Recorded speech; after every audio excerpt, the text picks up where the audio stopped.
Shalom, selamat pagi Bapak, Ibu, Saudara, serta rekan-rekan yang saya kasihi di dalam Tuhan Yesus Kristus. Dengan penuh sukacita kembali pada pagi hari ini saya menyapa menjumpai Bapak, Ibu, Saudara semua melalui program Motivasi Pagi. Firman Tuhan pada saat ini terambil di dalam Filipi 3 ayat yang ke-10 yang berbunyi demikian. Yang ku kehendaki ialah mengenal Dia dan kuasa kebangkitannya dan persekutuan dalam penderitaannya, di mana aku menjadi serupa dengan Dia dalam kematiannya. Amin.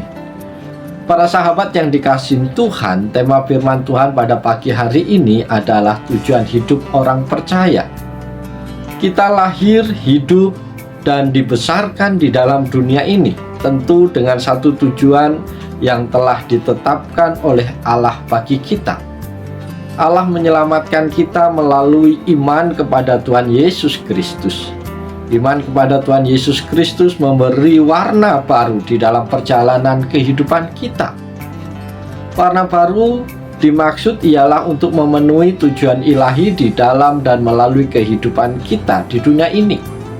Rasul Paulus dalam suratnya kepada jemaat di kota Filipi, yaitu Filipi 3 ayat 1-16 menjelaskan tentang tujuan kehidupannya setelah diselamatkan oleh Tuhan Yesus.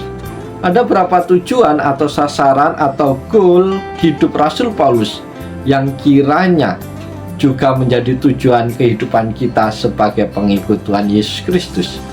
Tujuan yang pertama adalah supaya mengenal Kristus.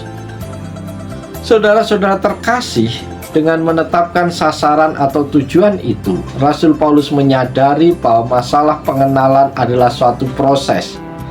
Pengenalan tidak tercipta dalam satu peristiwa atau waktu. Istilah mengenal yang dipakai dalam ayat ini adalah istilah teologi yang memiliki arti yang lebih luas dan dalam dari pengertian biasa. Dalam kata itu tidak saja muncul pengertian mengetahui atau memahami, tetapi juga pengertian bersekutu, bersatu secara erat, intim atau lengket, menikmati, mencicipi, merasakan, menghayatinya sebagai Kristus dan Tuhan. Dalam arti itu, Rasul Paulus menggarisbawahi 3 objek pengenalan terhadap Tuhan Yesus Kristus, yaitu pertama, supaya aku mengenal Dia. Itu menyangkut pribadi Tuhan Yesus Kristus. Dalam hal itu Rasul Paulus ingin mengenal Tuhan Yesus secara pribadi. Agar proses itu terjadi harus ada ikatan kudus yang terus-menerus terjalin mesra sepanjang hidup. Karena hanya dengan cara demikianlah kita bisa mengenal pribadi Tuhan Yesus secara lebih mantap dan lebih baik. Yang kedua, supaya aku mengenal kuasa kebangkitannya. Yang dimaksud dengan kuasa kebangkitannya ialah kuasa yang nyata dalam kebangkitannya dari kematian. Selanjutnya, kuasa yang memenuhinya sebagai Tuhan yang hidup. Yang selanjutnya artinya adalah kuasa yang dipakainya untuk mengubah kematian menjadi kehidupan. Rasul Paulus tidak saja rindu untuk melihat, menyaksikan, atau mengagumi kuasa tersebut, tetapi kerinduannya yang terutama adalah untuk memiliki dan menikmati kuasa tersebut.